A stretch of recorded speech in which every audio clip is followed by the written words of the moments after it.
Good morning everyone. তো এখন বাজে ভোর 4টে আর আমরা যাচ্ছি এখন এয়ারপোর্টে।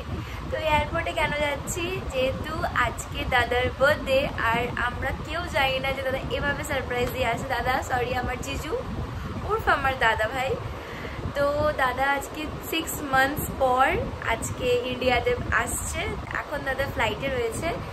তো যেহেতু ভোর 5:30টার সময় দাদা লাইট করবে, তো তাই জন্য আমরা খুব হ্যাপি। আমাদেরকে দাদা যখন দুবাই থেকে মুম্বাই এসে তখন আমাদেরকে জানিয়েছে প্যাকিং হয়ে গেছে, যে প্যাকিং। আর আজকে এইটা যে শপিং করেছিলাম ওটা আগের পার্টে আমি দেখিয়ে দিয়েছি। তো চলো দেখতে থাকো। তো তোর কেমন ফিল হচ্ছে এতদিন পর আবার দাদাকে দেখার পর? আমার অভ্যেস হয়ে গেছে, 3 বছর ধরে আমি এটা দিয়ে চলছি। এইবার তাড়াতাড়ি আসছে 6 মাসে, কিন্তু এর আগের বার 11 মাসে এসছে।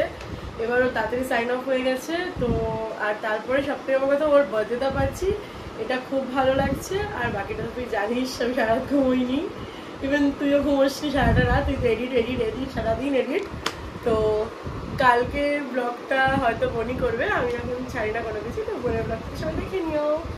তো এই যে এখন বাজে ভোর 5টা আর উবের যেহেতু পাচ্ছিলাম না, অনেকটা লেট হয়ে গেছে। আর বৃষ্টিতেও ভিজে গেছি। তো আমার দিদির ভুলের জন্য আমরা ওপরে চলে এসেছি, এখানে আমাদেরকে নিচে যেতে হতো।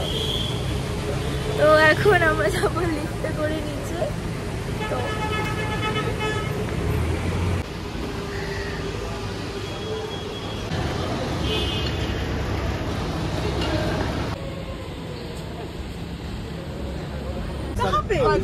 পেছনে।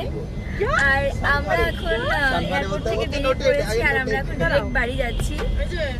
তো এই যে পেছনে ওদের মধ্যে মারামারি হচ্ছে, এখনো বাকি আছে, কালকে হবে সব।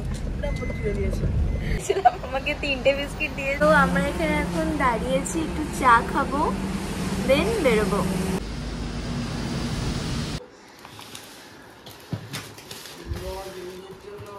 সব ভাই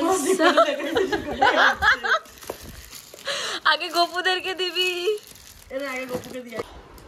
এই যে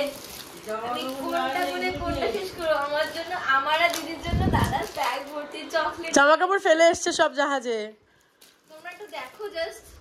এই যে এখানে আরে এটাও আছে, এটা দেখা। ও হ্যাঁ, আর এই যে এগুলো গপুকে দেবো। কত চকলেট। এখানে তো 40টা আছে।